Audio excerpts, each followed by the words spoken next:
been rescued.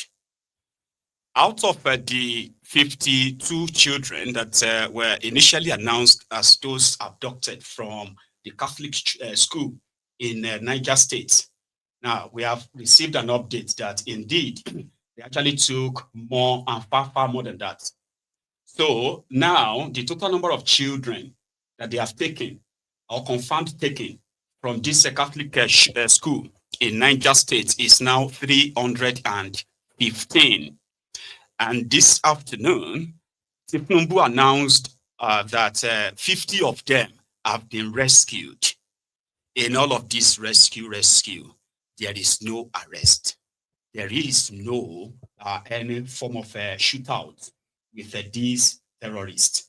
So tonight, we are starting, or should we say, we are kind of like updating the happenings from Nigeria, as well as the recent reactions of the President of the United States, Donald Trump, who again bemoans the killings in Nigeria and said, Nigerian government, Tinubu's regime, will need to do more in order for this designation of Nigeria as a country of particular concern can be lifted, and possibility of no airstrike, just like that. All right. So we are going to go to, So we are going to go to, for a starter, right? We are going to go to the reactions first thing first, right? The reactions of, or the latest sort of like expose from El Rufai, the Kaduna Little Finger. Now, El Rufai has been quiet for a while in all of this, but recently, his recent sort of like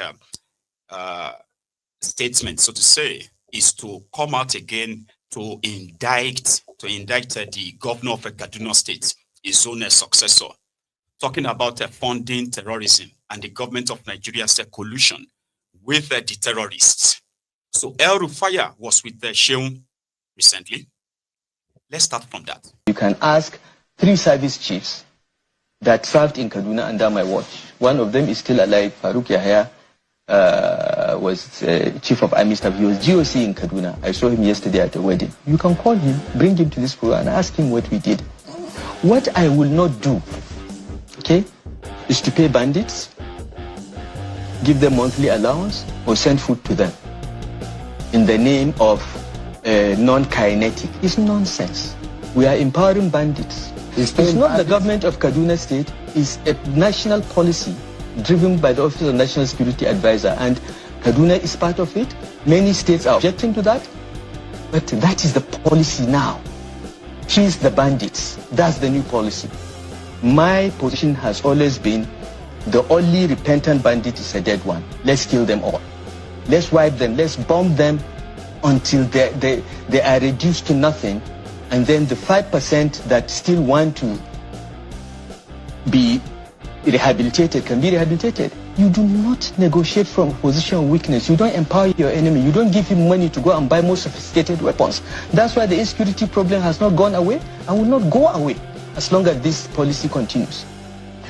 They can deceive, they can cover up, they can do propaganda, but those that live in Katsina, those that live in Zamfara, those that live in Kaduna, those that live in those states, they know what is happening. Well, is that the reason why perhaps you think that there's a slowdown in the attack on schools and kidnaps that we've seen in Kaduna? The quiet we see in the Benegwari there is no slowdown.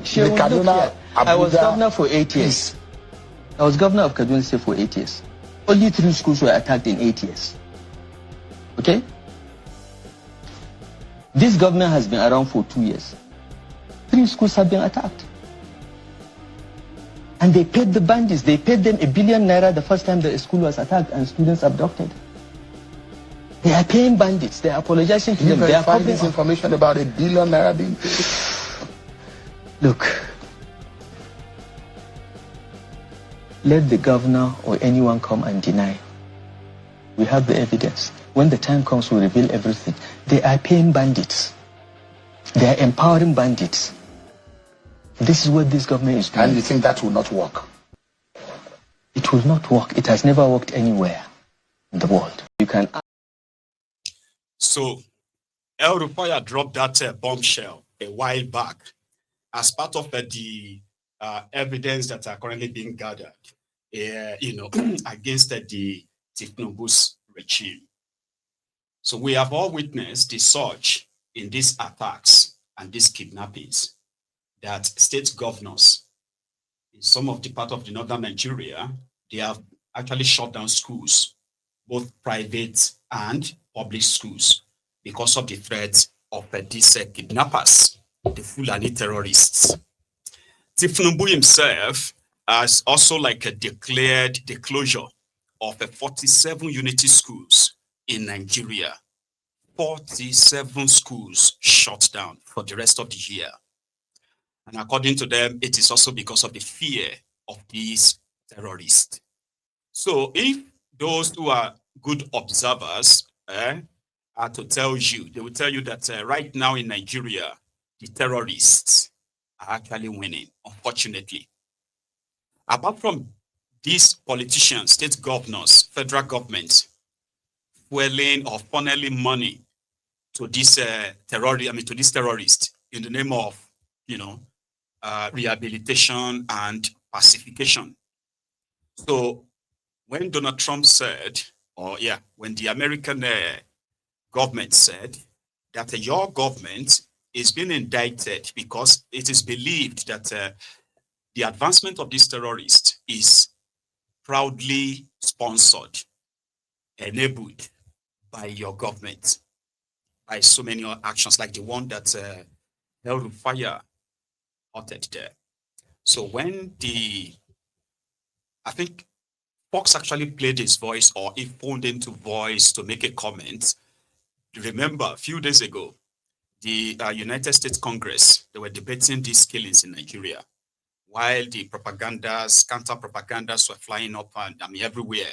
But they held the world attention discussing the killings in Nigeria about 3 days ago, right? So, from what we have heard, unconfirmed, they said the Congress, they have secured a simple majority that would then give backing to Donald Trump to go ahead and carry out his plan against this Islamist jihadist. Remember, Ribatomp and Egbetokun and others, they spent the last few days in Washington trying to convince the U.S. Congress as well as the U.S. government that, they were doing everything to bring this terrorism under control. Obviously, they are not. So, Donald Trump commenting his recent comment. Nigeria is a disgrace. The whole thing is a disgrace. They're killing people by the thousands. It's a genocide, and I'm really angry about it. And we pay, we give a lot of subsidy to Nigeria. We're going to end up stopping. The government's done nothing. They're very ineffective. They're killing Christians at will. And, until I got involved in it 2 weeks ago, nobody even talked about it. Well, President Trump is reacting today to what we've been covering for a couple of weeks now, but really leaned in with my panel that I hosted at the UN at the request of Ambassador Michael Waltz. And he also invited superstar rapper Nicki Minaj, because she has a pastor who's Nigerian and has jumped into this as an advocate for those under attack. Horrific violence in Nigeria against mostly Christians, and a third mass kidnapping this week alone. So it's getting worse under President Tinubu over there. In this attack, gunmen targeted a Catholic school just days after that attack on a Christian church. Islamic terrorists in Nigeria. There are now 22 of those groups, including Boko Haram, and some of them are aligned with ISIS. They are targeting Christians and have been for years. Some experts, as well as the president, are saying that the mass slaughter needs to be contained. And you heard him here. The government now over there has to do something about this. I joined U.S. Ambassador Waltz for an event on the crisis earlier this week. I served in Nigeria helping train their Navy SEALs for hostage rescues and to go find. So they are killing a lot of people. They're killing thousands of people there. The government has shown that they are not capable of, putting an end to it. So America will have to do something, which has, sort of like created, hot of conversations, opinions around that, why they shouldn't. Confessor Soyinka called him a madman. However, one of the supposed mouthpiece of the terrorists in Nigeria is, in fact, it's actually the arrowhead. Sheikh Osama bin Gumi. I'm sorry, right? That's the part I could grab, the one that my hand could grab. So I'm just going to put it on like that. I'm sorry. So Sheikh Osama bin Gumi's statement in defending these terrorists as well has also been very much documented, and it's been brought forward, like what Rufai said earlier, right? This was a Gumi 3 years ago, and that is back on, right? We are under pressure to fight government that has helicopters, is bombarding us. So you remove the pressure, the need for the money is there. When you go there, you don't see any luxurious life. You don't see any luxurious life at all. They are living in huts. They have nothing. They drink sometimes from the stream. So I don't think we can say that they are used to a luxurious life that they won't live it. Actually, they don't even know it with all the money they get. Sheikh, like you said, they are under pressure. Government is bombarding them, and according to what you say, they are saying that it looks like they are under attack. So maybe they're acquiring weapons to protect themselves. But then again, if the pressure is that much, why don't they renounce banditry? And are they also considering the lives of those that they are also taking, and the lives of people that they are also making, unlivable? Okay, you see, if they leave banditry, they will have source of financing their war machine. The question you asked, why are they fighting them? You see, the herdsman has gone through a lot of hardship. No government has really actually sat down to see into their plight, to modernize them, to even spend anything. Not one kobo of our Nigerian budget goes to them. And now they feel we are under.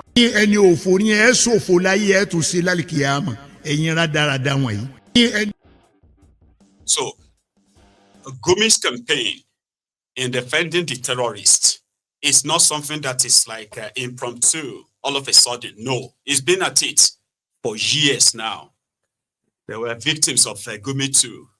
You see, that Gumi became a negotiator with negotiator for the terrorists. At the point, right, poor ones who couldn't fund Gumi's kind of like, what do you call that thing again? Gumi's escapade. They were ignored, while those who could pay, paid, and Gumi got them to have access to negotiate with the terrorists. All of this going on, not in secret, in the open, in the full glare of Nigerian security, including Nigerian government officials, right? So that was Gumi. However, there is these people that Gumi is actually rooting for. There's something you also need to know. Apart from the fact that they have what people believe to be the immunity from arrest, immunity from prosecution, and God knows what else they have, right? In the recent time, right, where we have been seeing them in the open, okay, and people continue to, this is part of Jason, where people continue to question the sincerity of Tifnumbu and those around him, and that's why people will never trust them. So we have record of the atrocities of these terrorists. Nigerians have been killed in the most brutal, violent ways, and it's been like this, it's been going on now for over a decade. So throughout this period, there is no single Fulani terrorist that has been brought to book per se. Rather, we have watched them mock Nigerians. You understand? Like reporters, you see them go live on TikTok, And then you put that here, and then you then look at what Tinubu and his gang are saying. Or you can't really juxtapose them because they're like in contrast. The terrorists are not hiding from anybody. It's not obvious that they are hiding. So, and then Gumi, who is their spokesperson officially, telling us that if these bandits, as they are calling them, these terrorists, if they renounce terrorism, right? What are they going to be using to fund their members? Which means Nigeria would either cut part of their budget to fund them. And I don't know how much that would be, and that would be enough. So cut part of their budget, or Nigeria should just legalize kidnappings, and the Fulani terrorists will be the only tribe in Nigeria who have the license to kidnap Nigerians, kill Nigerians if they get provoked. So people are already beginning to feel apprehensive right now, in case if you have not been noticing. It's not just on social media anymore. All over the place, people are talking about this development. People are beginning to even notice the presence of all these Fulani, Northerners and the rest, that they have started profiling people. That's to tell you that the fear is no longer just on social media. It is even like so real in the, offline. But for Tinubu and his gang, maybe they don't know this. The day this bandit go around, maybe they don't know that you know. The day this bandit go around us, who go fight for you? The day that they go around us, because they don't around us, go inside bush or everywhere, na Fulani dey bush. And they dey with Kala. Don't go Omegwa, go Aloy Grita, go Bibo, now then they the whole bush. They never dey around us. Oil away from our place, now we be security, now we be watching night for our oil. Now they give us watch night, we use and they kill ourselves. Then they busy to suck oil. Pipe don't pass. Pipe don't pass. They drink our oil like a cook. We do watch night. We be vigilante for our own oil. Pipe pass our backyard. Pipe pass our frontage. We be watching night for them. We dey betray ourselves. I tell you here before. If no be this oil will come from here, this will no value us. No be good, they their place. Then they share the good. Federal government, they go talk about the good. So many precious stones where they come out from their place, from north. Anybody they talk about them? Nobody. Nobody they talk about them. Now their own, now their personal own. Our own, now general food. Their own, now their own. Christian, wake up. This time, no be time for prayer. No be time for fasting. No be time to say, God help me. God help me.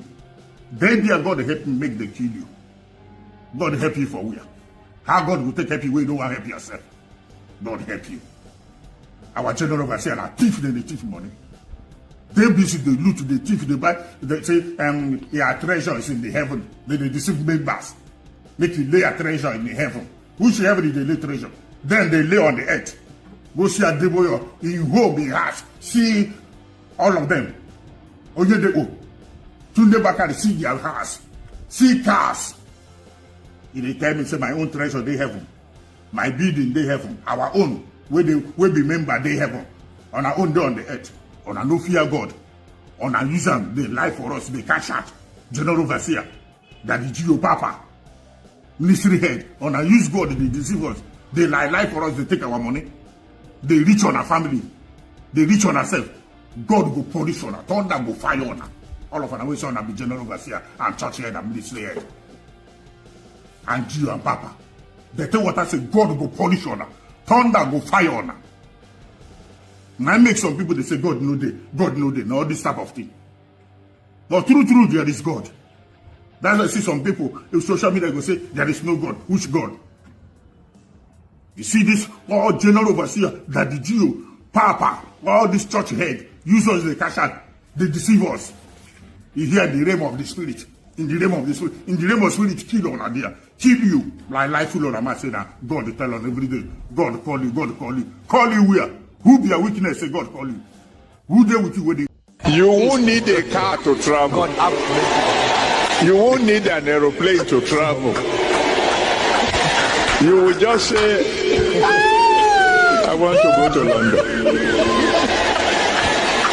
And you'll be in London. Whether you believe it or not, the time is coming when you won't need a car to travel.